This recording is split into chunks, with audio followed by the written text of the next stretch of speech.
Krishna.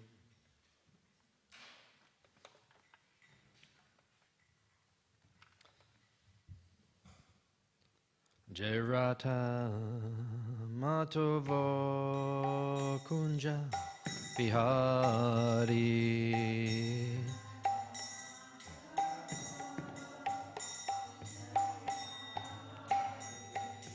Radha Madhava Kunja Bihari.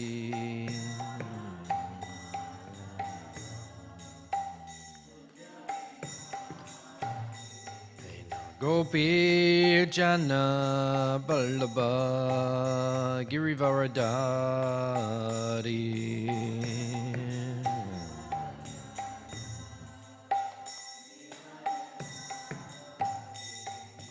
Gopi Jan Ballabha Girivaradari.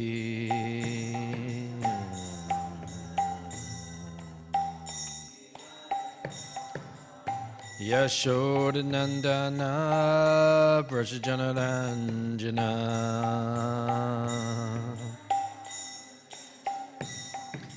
Yashodanandana Brajajanaranjana.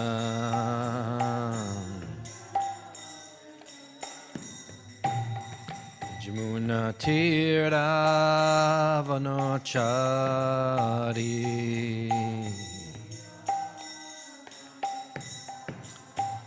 Jamuna Tira Vanachari.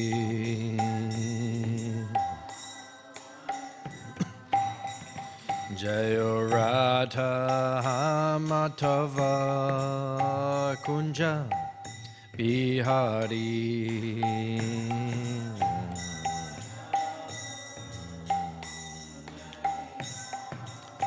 Hey Radha Madhava Kunja Bihari.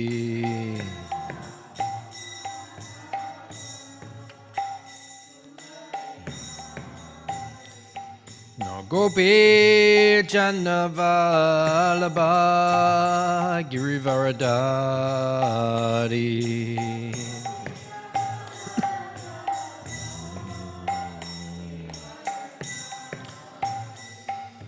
Gopi Janavalabha Girivaradari.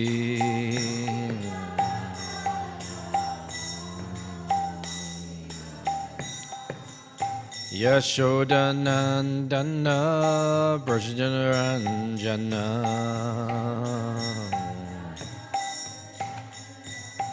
Yashodanandana Brajajanaranjana.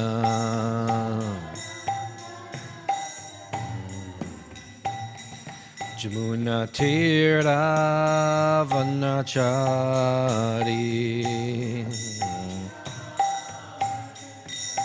Jamuna Tira Vanachari.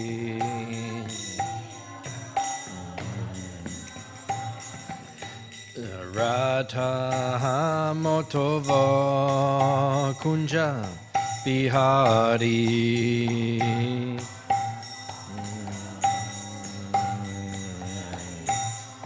Hey Radha Madhava Kunja Bihari.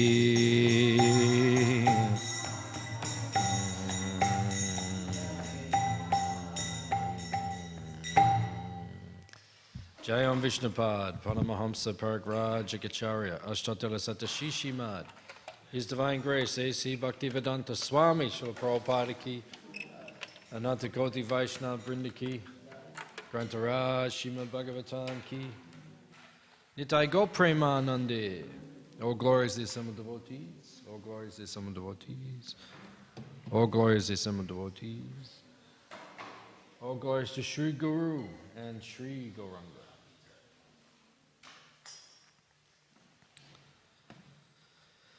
Narayanam namaskritya naram cheva narottamam devim saraswatim vyasan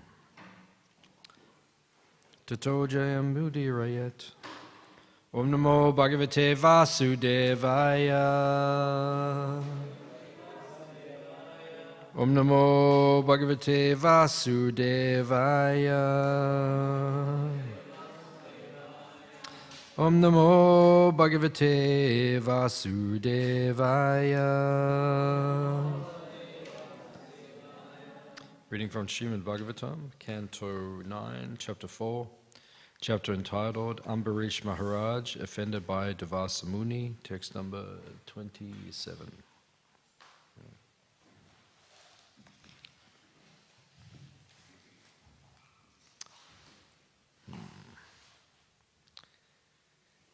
Griheshu dareshu suteshu bandushu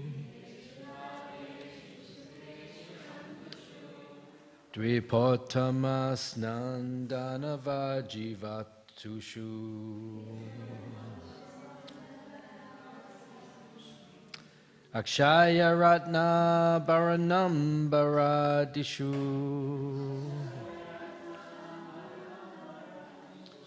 Ananta kosheshva karada sanmatim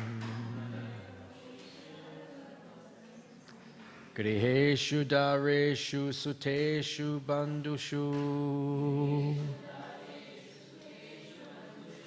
Dvipotamas nyandanavajivatushu Akshaya ratna baranam baradishu Ananta koseshva karada sanmatim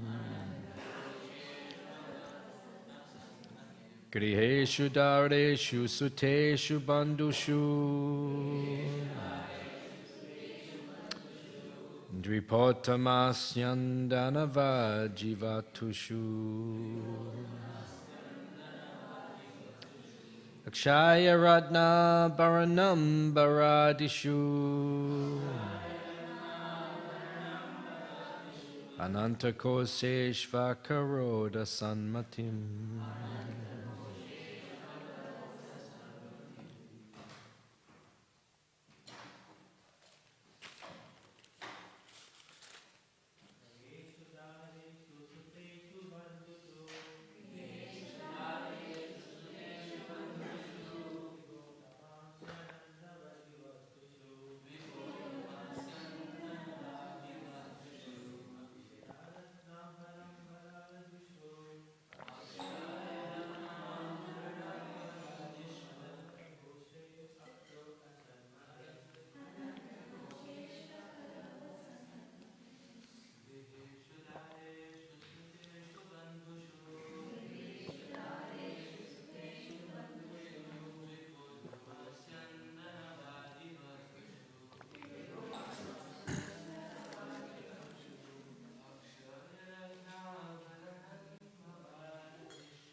Mataji's.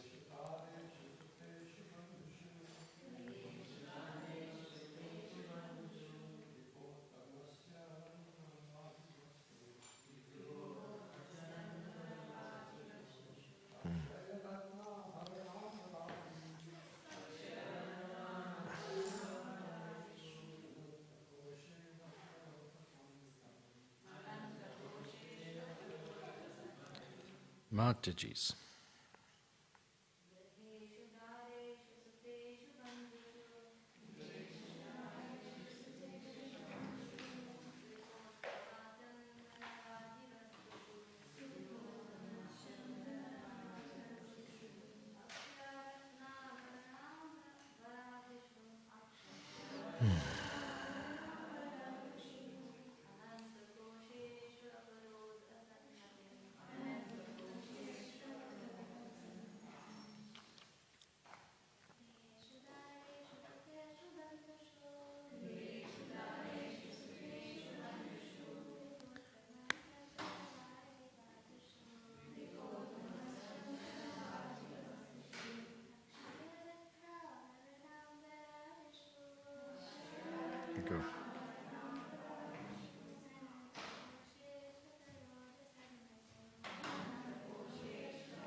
griheshu,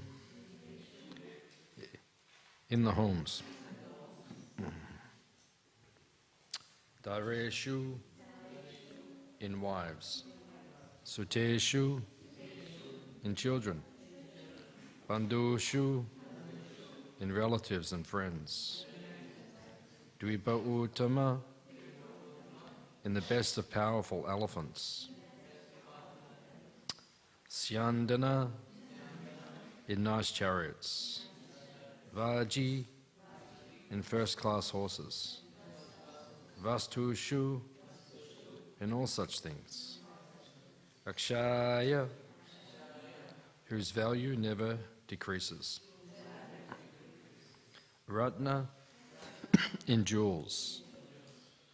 Abharana, in ornaments. Ambara adishu, in such dresses and ornaments.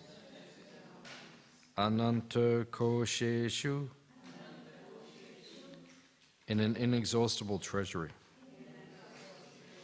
Akarot, accepted. Asatmatim, no attachment. Translation and purport by His Divine Grace, A.C. Bhaktivedanta Swami, Śrīmad Prabhupada. Maharaj Ambarish gave up all attachments in household affairs, wives, children, friends, and relatives, to the best of powerful elements, to beautiful chariots, carts, horses, and inexhaustible jewels, and to ornaments, garments, and an inexhaustible treasury. He gave up attachment to all of them, regarding them as temporary and material.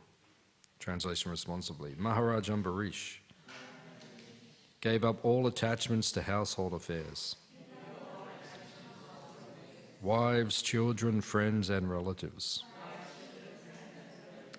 to the best of powerful elements, to beautiful chariots, carts, horses, and inexhaustible jewels, and to ornaments, garments, and inexhaustible treasury.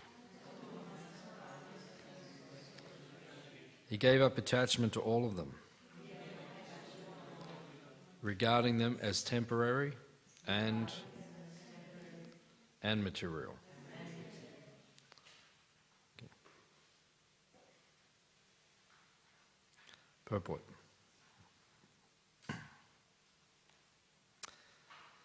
Anasaktasya vishayan yataham upajunyata. Material possessions can be accepted as far as they can be used in devotional service. Anukuyena Krishnanu Shilanam. Anukuyasya Sankalpa. Pratikuyasya Vajanam. In preaching, many things considered material are needed. A devotee should not have any attachment for such material involvements as house, wife, children, friends, and cars. Maharaj Ambarish, for example, had all such things, but he was not attached to them. This is the effect of bhakti yoga. Bhakti, paresh anubhavo, viraktir, anyatracha. Bhagavatam 11.242. One who is advanced in devotional service has no attachment for material things, for sense enjoyment, but for preaching, to spread the glories of the Lord, he accepts such things without attachment. Anasaktasya vishayan yatataham upayunjata. Everything can be used to the extent that it can be engaged in Krishna's service. Omagyan Timarandasya Gyananjana Shalakaya Chakshun Militam Jena Tasmai Shri Gurave Namaha Shri Chaitanya Manobishtam Stapitam Yena Bhutale Swayam Rupa Kadamayam Dadati Swapadantikam Vancha Kalpatarubhyascha Kripa Sindhu Bhyevacha Petitanam Pavanebhyo Vaishnavebhyo Namo Namaha. Jai Shri Krishna Chaitanya Prabhu Nityananda Shri Advaita Gadadhara Shivasadi Gaura Bhakta Brinda Hare Krishna Krishna Krishna, Hare Hare, Hare Rama, Hare Rama, Rama Rama, Hare Hare.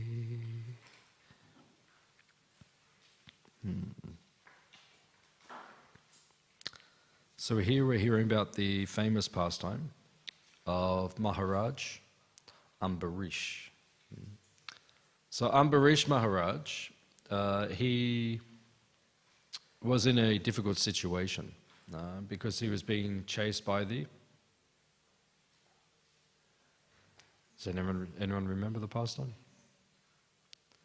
Ambarish Maharaj, what was taking place? What was he being chased by?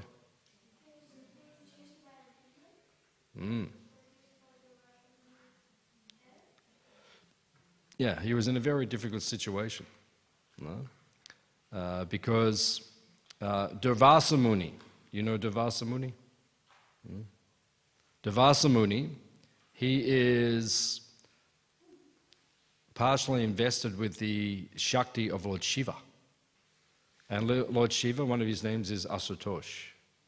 So Asutosh means? Yeah, it means he's pleased easily, but he also gets upset very easily. Do you know people like that? Have you met people like that in this material world? Some people easily upset, and then easily pleased. Some people have that temperament. So Lord Shiva is like that, easily upset, but then easily pleased.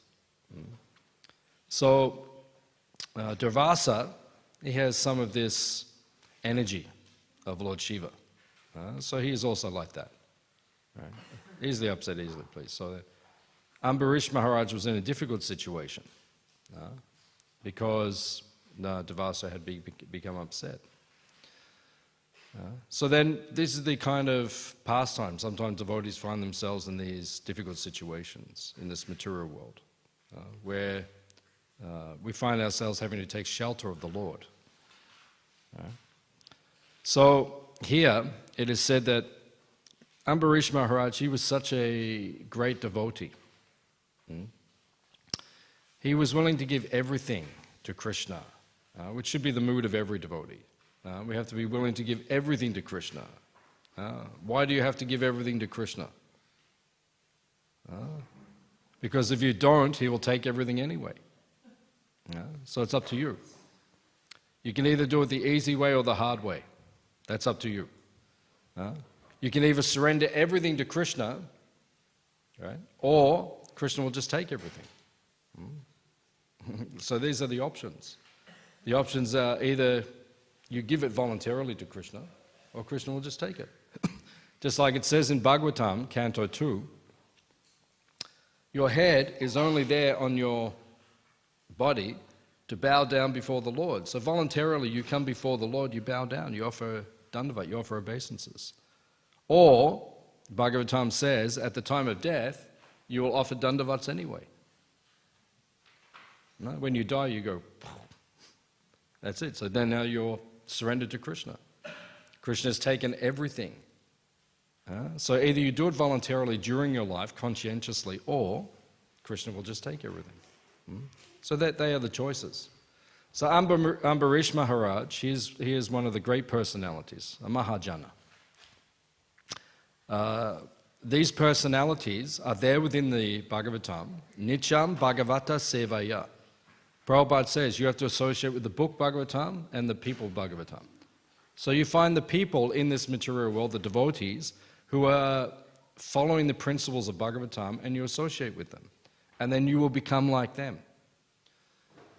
Sangat sanjayate kama, Krishna says in Gita, right? Whatever sangha you keep, that is the desires that you will develop. If you want to become Krishna conscious, you have to associate with devotees. If you want to become advanced in Krishna consciousness, you have to associate with advanced devotees. Like Lord Chaitanya gives 5 principal ways to increase your Krishna consciousness. Sadhu Sangha, Nam Kirtan, Bhagavat Shravan, Mathuravash, Srimurtiya, Shradaya Sivan. Right? So these are the 5 main ways. So first one is sadhu sangha. You have to associate with sadhu. If you associate with sadhu, you become like a sadhu. Prabhupada said if you associate with the drunkards in the park, you'll become like them. If you associate with the people at the stock exchange, you'll become like them. If you associate with the devotees of Krishna, you'll become like them. So it's your choice. Whoever you want to associate with. So, Jiva Goswami says in his commentary on Bhakti Rasamrita Sindhu, he says that Sadhu Sangha actually refers to advanced association, advanced devotees. We should associate with devotees. Any devotee is good. It's good to be with the devotees, right? But especially we should find advanced devotees, right? And associate with them, because you can only advance as far as the association that you receive. So in ISKCON we're very fortunate. Nityam Bhagavata Sevaya. Bhagavat means associating with the person Bhagavatam and also the people Bhagavatam. The book and the people both have to be there. So we're fortunate because we can associate with Prabhupada every day in his books. So that means you can go to the level of Prabhupada, which means Uttama Adhikari, right? 100% pure devotee, because you're associating with the book, right? And you find the people, the devotees, who are like Prabhupada, who are following his footsteps, right? Who have become advanced in Krishna consciousness, right? And then you'll also become like that. So we associate with Ambarish Maharaj. He's like this. He's a pure devotee, gives everything to Krishna, right? What did he surrender to Krishna? Everything. What did he own? Everything. Right? He was the emperor of earth. It says the treasury was inexhaustible. Inexhaustible treasury. How much money was in the treasury? Like in your bank account, how much is in your bank account? Right? Everyone has to watch the bank account. Oh, we're going to India.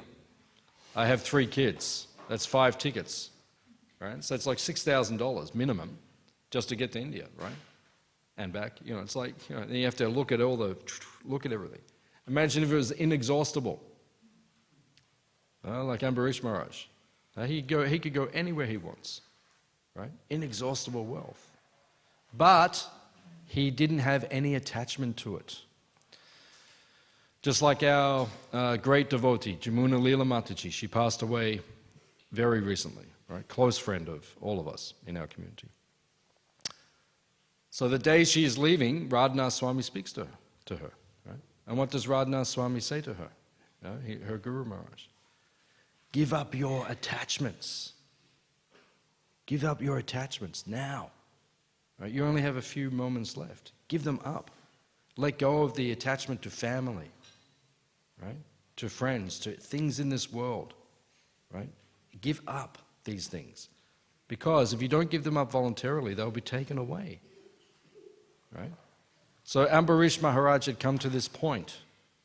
He was in this world, but he did not have any attachment to this world. Already he'd given everything to Krishna.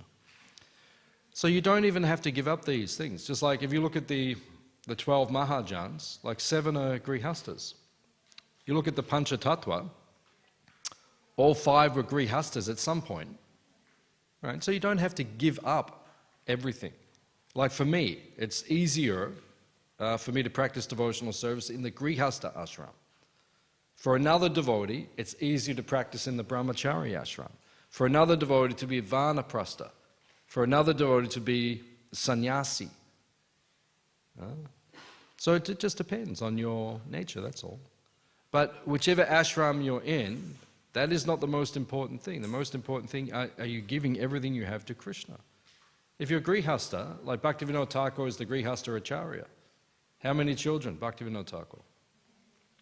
How many? 10 kids, right? 12? 11, 10, 11, 12. You know, who in the congregation has 10, 11, 12 kids? Who's got the most kids in our congregation? I think some we might have 4 maybe. Some we've got 4 maybe. Like that. I think that's like the most, I think. Imagine. Yeah, 4. Yeah. So imagine 10, right? Not easy. Imagine 10, not easy. What sort of a car would you have to have? 10 kids. You probably have to have like mini bus, right? And then imagine, then imagine going to India with 10 kids. What's that? It's like $12,000 minimum just to get there and back. Right? You've got to book up like a whole section in the plane. That's a lot to consider. Bhaktivedanta Thakur had 10, 11, 12 kids. That's a lot of kids. But what was his, as the grihasta Acharya, what was Bhaktivedanta Thakur's secret? He said, my wife, Bhagavati, who was extraordinary, you see photos of her, she's a saint, sadhvi, right? She's a very exalted personality. My wife, my children, my home, everything, it belongs to you, Gopinath. It belongs to you, Krishna, the master of the gopis.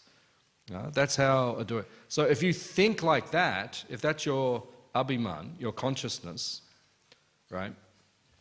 Even as a grihasta, it's not a disadvantage. Grihasta ashram is not disadvantage. It just depends what your consciousness is like, that's all. If your consciousness is correct, if you see everything in the service of Krishna, Prabhupada actually says, in some place, he said, you're even better than sannyasi. In some places Prabhupada says like that. So Ambarish Maharaj is teaching us, you don't have to give up everything, but you have to use it in Krishna's service. Just like some of our devotees here in Melbourne. They're very rich, millionaires in our congregation. I know some devotees, they gave $1 million donation to ISKCON projects, I know. I can't say their name because they would become upset with me, but I know they gave like that. So it means they have money, but they use it in Krishna's service, right? That is the point. It's okay to have these things. You can have wife or husband like that. That's okay. But you have to engage those things in Krishna's service. Wife and husband have to assist each other. Now, actually, Bhaktivedanta Thakur says, in Kali Yuga, grihasta ashram is a good ashram for the Vaishnavas, right? In Kali Yuga, it's good. Because most of the devotees are affected by the modes of nature. Passion and ignorance are strong in Kali Yuga. So it's good. If you can be brahmacharini, that's better, we recommend that. Right? But not possible for everyone. Most of the devotees will change ashram, so that's okay. But when you change the ashram, you have to stay connected to Krishna. Why are all the children making so much noise in this temple room? Hands up if you're a child and you're making lots of noise. Hands up if you're a child and you're being very quiet. That's good. Yeah, 2 up the back, very good. Yeah, you're being quiet, it's good. So be like these kids. These are your gurus. Be like these kids. So, Bhaktivedanta Thakur says, grihasta ashram is good for the Vaishnavas in Kali Yuga. So it doesn't matter which ashram you're in particular, right? It matters what your consciousness is like. Just like I was brahmachari for a number of years, and now I've been grihasta for more years than I was brahmachari. But I know that what is most important in your ashram, regardless of the external, whether you're wearing saffron or you're wearing white or whatever, what is most important is your namashraya, or your nam ruchi, which means how do you chant the holy name? That's what's most important. Some of the best rounds I ever chanted was when I was a brahmachari. And some of the best rounds I ever chanted were when I was a grihasta. So it's not the external thing which is important, it's your connection to the holy name which is more important than the external. Right? You just find which ashram you should be in. Right? Find if you should be brahmachari, grihasta, sannyasi, whatever it is, vanaprastha. Just find the ashram and chant the holy name with ashraya, with shelter.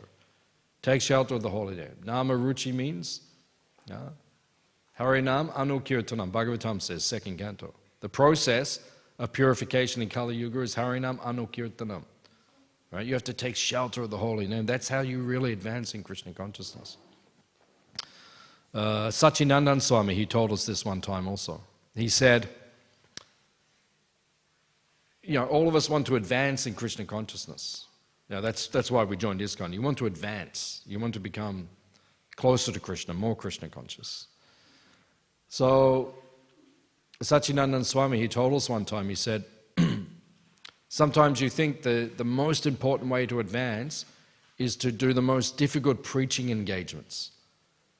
Go to the countries which are the most difficult to preach in and do the most, Sachinandan Swami told us one time, he was in, it might have been Kosovo or one of these places, where they had the war in the 90s. A war broke out in Kosovo, and then, the Serbians and they're all fighting each other. Maharaj said he was doing a program because he thought, I have to go and preach there because, people need Krishna consciousness. He was doing program, he was sitting on the stage, and bullets started coming through the window. So Maharaj and everyone, they jumped under the stage. Everyone was hiding under the stage. Maharaj thought that was it. He thought, some military people are going to run in and just shoot everyone.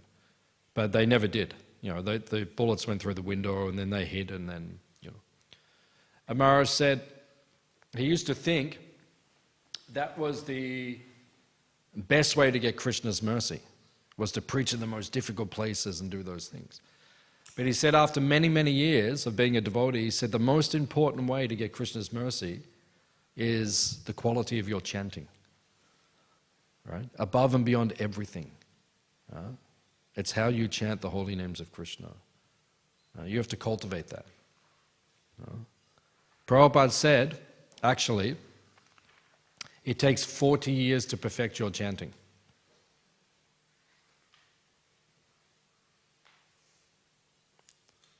So if you've been devotee 40 years, you should have perfect chanting.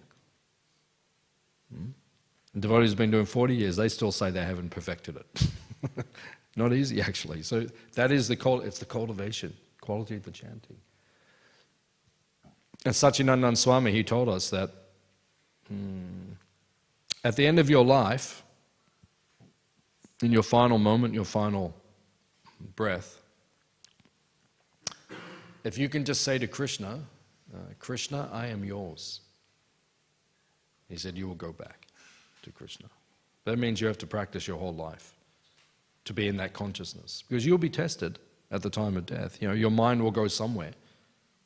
Yam yam, vapi, smaran, bhavam. What will you think of at the time of death? What are you most attached to? Most of you will think of pizza. True or not true? Most of you will think of pizza. Oh, if I just had one more piece with mozzarella and pineapple. Maybe you will think like that. And then where will you be born? Italy. You'll be an Italian devotee. That's why so many devotees are appearing in Italy now.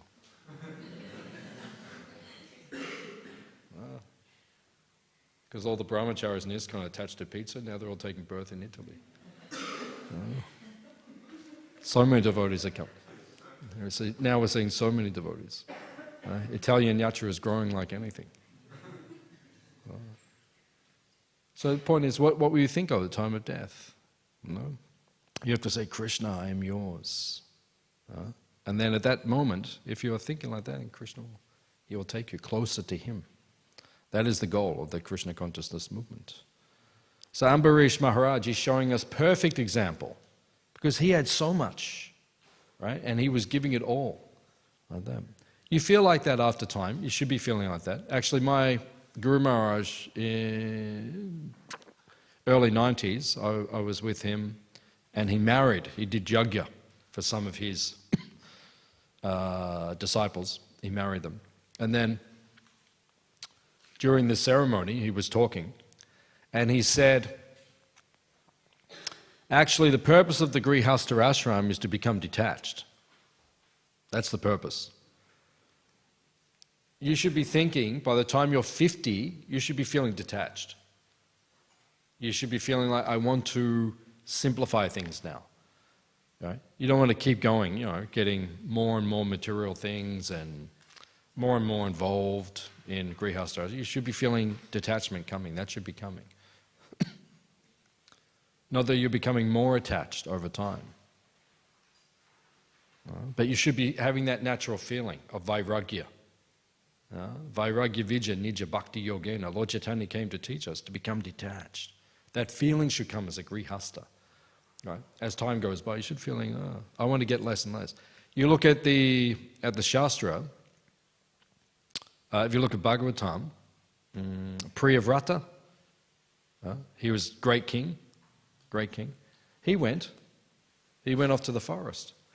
And they had to go and get him. They said, Maharaj, please come back. We need someone to run the kingdom. It was just a headache. Srila Prabhupada said, management means headache. Prabhupada said, management means headache.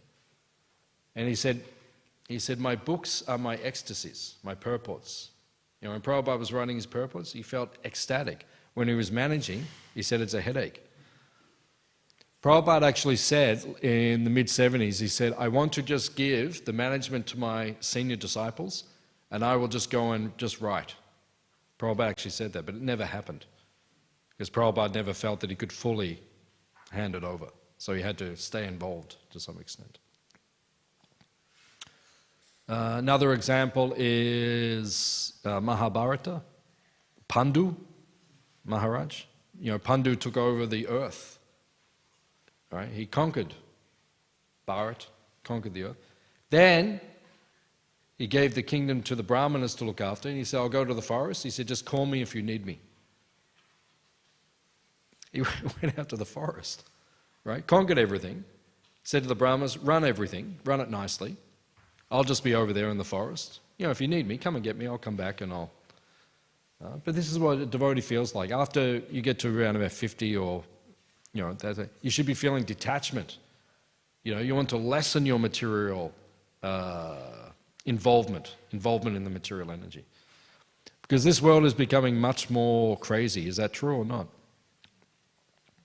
Is it true or not? Yeah, it is. I can feel it.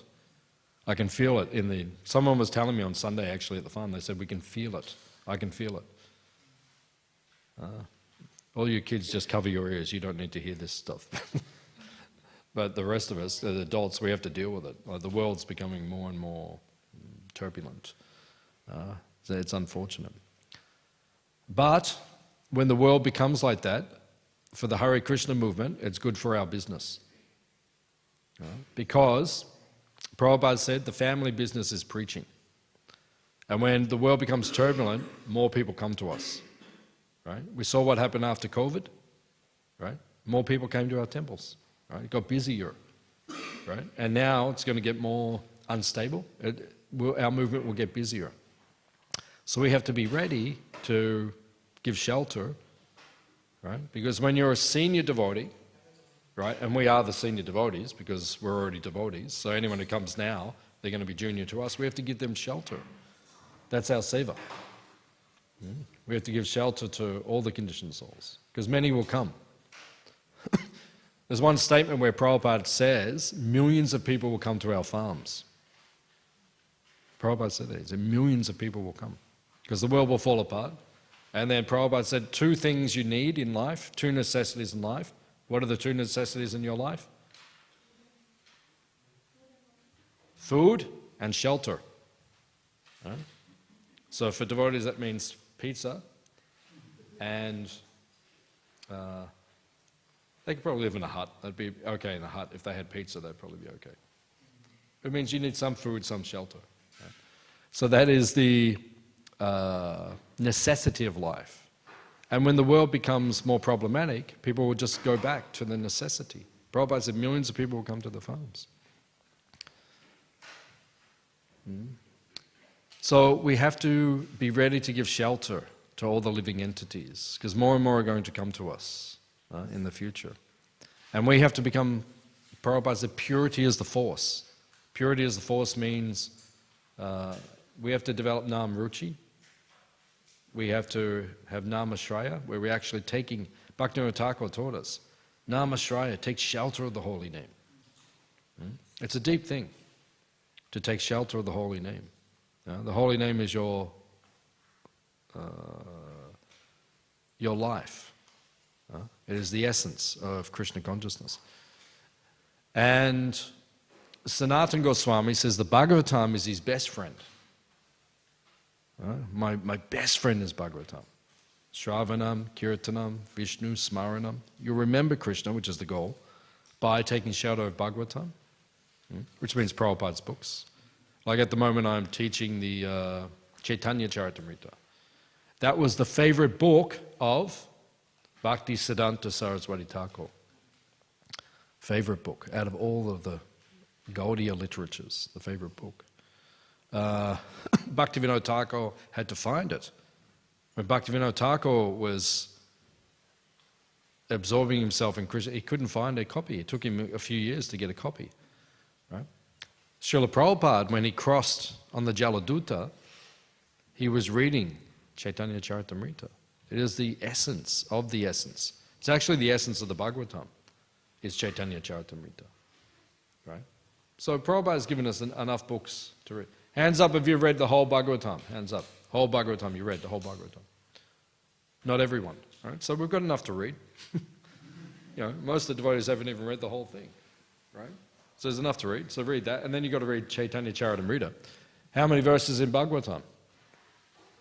18,000. How many verses in Chaitanya Charitamrita? Right? 11,000. Right? These are big books. And most devotees struggle just reading Bhagavad Gita. Right? That's only 700 verses. Most devotees struggle chanting Shikshastika every day. That's only 8 verses. Right? That's why at the end of Bhagavad Gita, right, Krishna gives so many instructions throughout the Bhagavad Gita. 18th chapter is just like a summary of what was said. Nothing new is added. It is like a summary. Then Krishna says, Mamana bhavama bhakto madhyaji mam namaskuru. So he gives 4 instructions. Right? And then in between, there's more verses there. We have the 700 verses, but there's more conversation, which is there. Baladev Vijabhushan, he gives us more. After Krishna gives those 4 instructions, Arjuna says, can you please just give 1 instruction? So then the next verse, Savadamam Purinjaja. Mame kam. Eka means 1. Sharana Braja. Surrender unto me. That is the whole Bhagavad Gita in 1 line. If you remember that line, you've remembered everything. Savadaman Purijaja. Reject everything else except surrender to Krishna. That is the essence of the entire Gita. So that is our focus. So Ambarish Maharaj is teaching us how to become perfect devotees. Right? It's okay having things. You can be rich. Actually, devotees should be rich. Because the more rich we are, the more we can use the Lakshmi in Krishna's service. If you're going to be a grihasta, be a rich grihasta. Make lots of money. Right? And then you can use it to spread the Krishna consciousness movement. That should be our goal. Right? So it's not wrong having material things, but you have to use those things in Krishna's service. Okay? Any questions or comments? In this material world. Yeah. Is the microphone working? Or? Okay, just over here.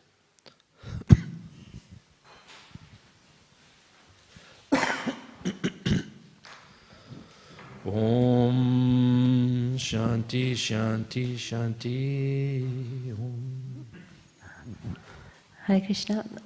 Do you find that more and more people are now interested in more general sort of spirituality rather than how in ISKCON we present a systematic way of advancing in spiritual life? And so that's why then it's hard to attract them to what we have to offer. Yeah. Do you find that? And how do you deal with that? Yeah, because every 5 years in Australia they do a census to work out how many people are here, and then, the government needs to work it all out. They do it in India. Do they do census? Is it accurate? India must be hard.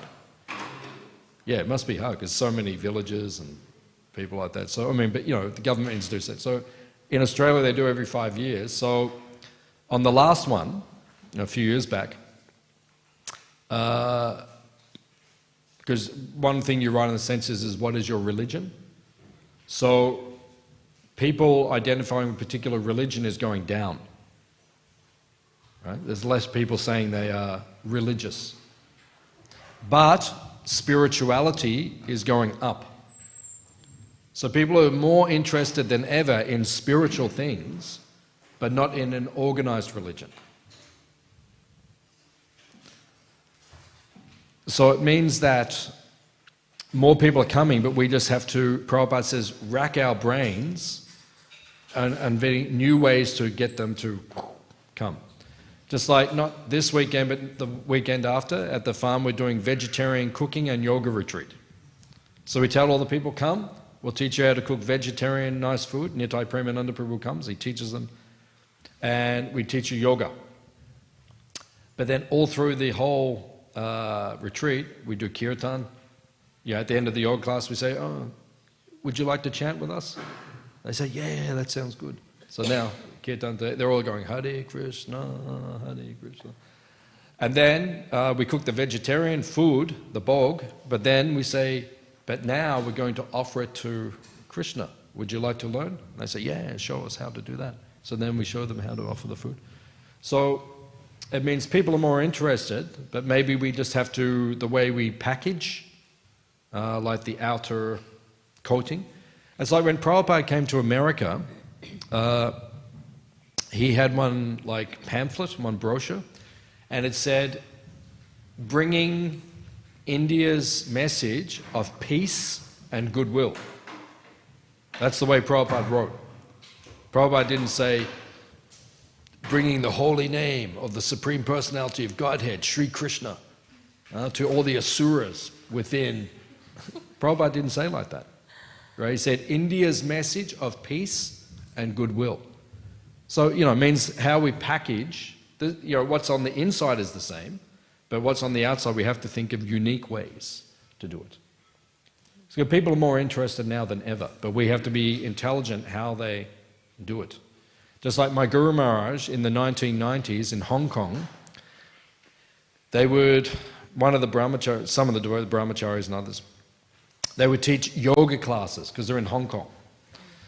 So I think it was 10-week yoga course. So they teach yoga class, and part of the yoga class was chanting one round of japa. And every yoga class, they made 1 or 2 devotees every 10 weeks. But they didn't advertise it as japa or kirtan because people not come, but just yoga. And then, so we have to work out whatever ways, different ways. Thank you. Okay, please come again. Hare Krishna, Prabhu. Thank you for the nice class. Prabhu, you were talking about material attachments. So I wanted to ask, if we practice devotional service throughout our entire life, but at the time of death we still have a material desire, how will that be taken? That means you will take birth in the material world. That's what it means. You'll be a devotee, but you have to take birth again. I think it was in Back to Godhead, actually. There was one story in the early 70s. Prabhupada had one disciple in England. He was brahmachari.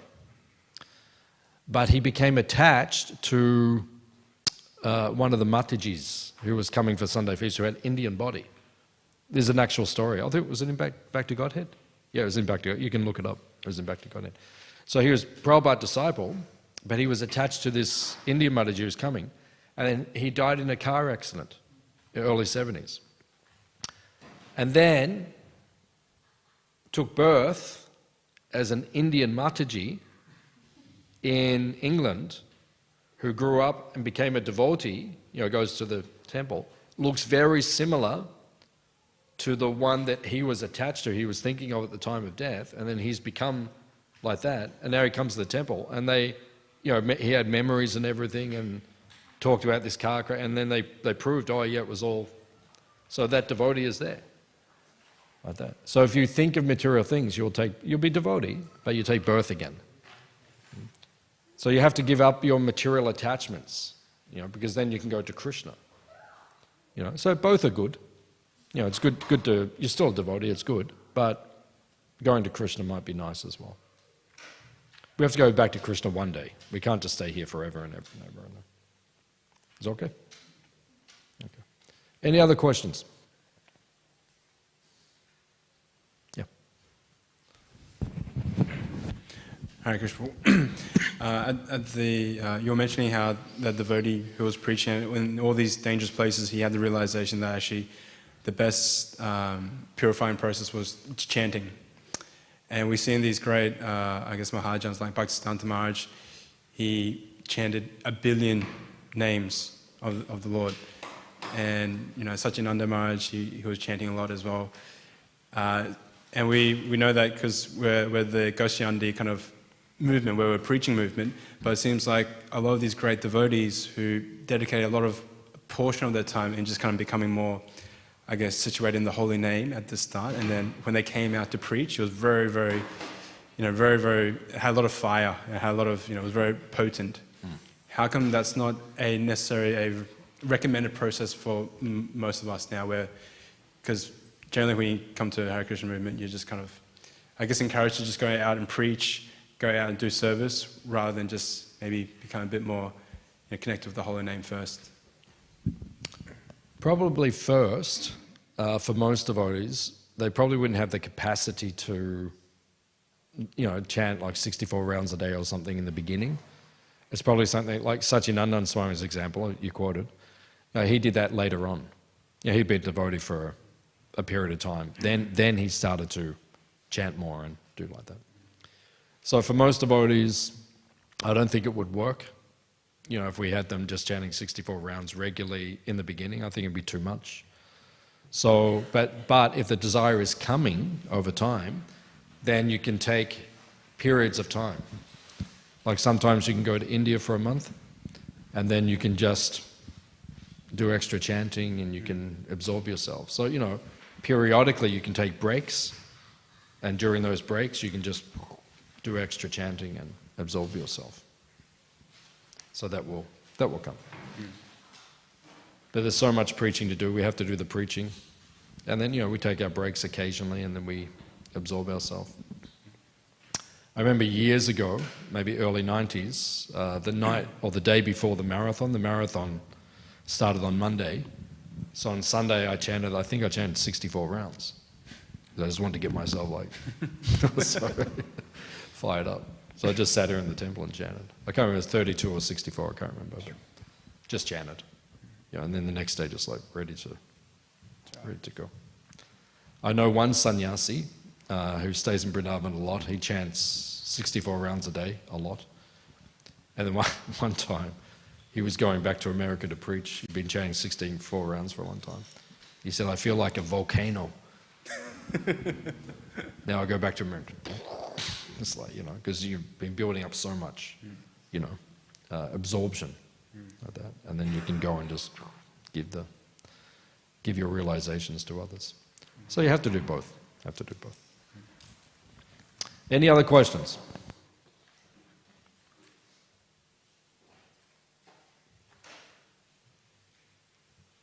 Okay. Srila Prabhupada ki. Hare Krishna, Hare Krishna, Krishna Krishna, Hare Hare, Hare Rama, Hare Rama.